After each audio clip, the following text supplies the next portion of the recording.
the law and order in our district is completely a failure. Just picking up the small peddlers, drug peddlers, it's not enough for us. We need justice. We need the case to be solved of all those mystery killings, kidnappings which happen in our district. ভেঙে পড়েছে ডিমা হাসাও জেলার আইন শৃঙ্খলা। গোটা জেলায় শুরু হয়েছে গুপ্ত হত্যা। অস্বাভাবিক হারে বৃদ্ধি পেয়েছে অপহরণ ও খুনের ঘটনা। উদ্বিগ্ন ডিমা হাসাও জেলার নাগরিক সমাজ। দেবলাল গার্লোসাকে অপসারণের জোরালো দাবি।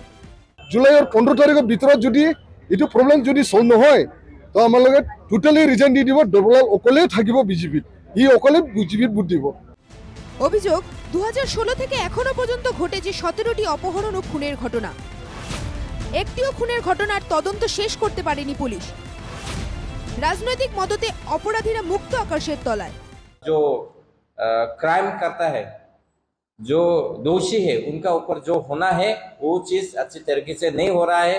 जो इन्वेस्टिगेशन है वो आधा अधूरा रह के हम लोग का अच्छी तरीके से जस्टिस नहीं मिलता है।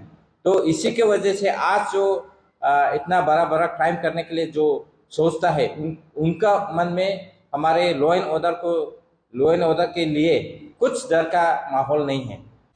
কেন এই ধারাবাহিক অপহরণ ও খুনের ঘটনা? ডিমাসা ছাত্র সংস্থার অভিযোগ, সারা জেলা জুড়ে চলছে সিন্ডিকেট রাজ। আলু থেকে বয়লার, জল থেকে ফলের রস, বালি, পাথর, কয়লা, ডিম, মাছ সবকিছুই সিন্ডিকেটের দখলে। তাই জেলায় বেড়েছে অপহরণ খুনের ঘটনা। सिंडिकेट जो मार्केट में सिंडिकेट भी हो रहा है और हम लोग का एक तरफ से डर का माहौल है कि आज शायद 7 या 8 बजे के बाद हाफलोंग मार्केट भी क्लोज हो जाता है या अन्य मार्केट तो शायद 6-7 बजे में क्लोज हो जाते हैं। इसी प्रकार से अगर ये लॉ एंड ऑर्डर बिगड़ते जाएगा तो ये हमें लगता है कि भविष्य में हम लोग का जो सिचुएशन है इसको अनकंट्रोलेबल हो जाएगा। इसलिए हम लोग लॉ एंड ऑर्डर को खास तौर से जल्द इस कार्रवाई को कड़ी से कड़ी इन्वेस्टिगेशन करके जो भी गुनहगार है उसको सजा दिलाई जाए। গত সপ্তাহে নদী থেকে উদ্ধার হয় দুটি লাশ। ওই দুই যুবকের অপহরণ করেছিল দুষ্কৃতীরা। সব মিলিয়ে সারা জেলায় এক ভয়ের পরিবেশ। ডিমা হাসাওয়ের এই অস্থির পরিস্থিতির জন্য সিএম দেবলাল গার্লোসাকে দায়ী করেছে বিভিন্ন দল ও সংগঠন। একই সঙ্গে অপরাধীদের বিরুদ্ধে কঠোর পদক্ষেপ গ্রহণের দাবিও জানানো হয়েছে। হাফলং থেকে মঙ্কু দাসের রিপোর্ট, এনকেটিভি বাংলা।